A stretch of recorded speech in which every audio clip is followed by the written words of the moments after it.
A cleaning worker took one look at a shirt on the table and ended up cracking a case that had gone cold for 20 years. The fabric was Tencel, a man-made eco-friendly material that didn't hit the market until 1985. That meant the murder had to have occurred somewhere between 1985 and 2025. The label said made in the USA, and the safety code on it led straight to the manufacturer, a company that went out of business in 2015. That narrowed the window by another 10 years. Then came another clue. In 1998, the Trade Commission required all clothing labels to include clear care symbols. The bloodstained shirt had care symbols, but no QR code or inventory number. That placed its production date between 1998 and 2000. A search through the case database turned up a cold case from New Year's Eve, 1999. A black woman named Greta had been killed in an alley, shot in the chest. There were powder burns and shrapnel on the right side of her body, but there was no surveillance footage, no witnesses, and no murder weapon. The case went cold. That's when Morgan noticed something, a mark on the victim's wrist. The reason the police had reopened this case in the first place was because of a phone call that came in earlier that morning. An elderly woman named Rena had reported witnessing a shooting and claimed the killer had spotted her. Dax and his team rushed to the scene, but when they arrived, Rena insisted she had never called the police. Dax checked the records and found nothing. He figured it was just a prank,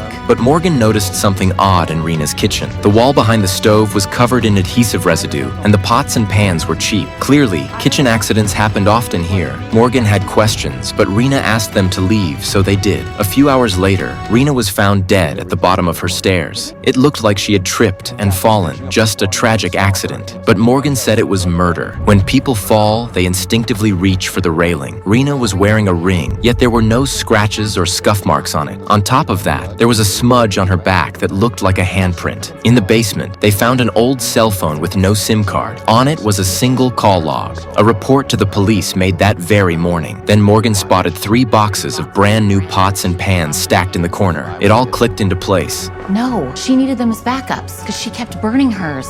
She was leaving the stove on, and she was also putting items from her kitchen in the wrong spots. Pills she was taking weren't for her migraine. Those pills also treat early onset dementia. Rena had Alzheimer's. She had found the blood-stained shirt in her storage and remembered the shooting from all those years ago. In her mind, a 20-year-old crime had just happened. The shooting Rena reported that morning was real. It had just taken 2 decades for anyone to hear about it.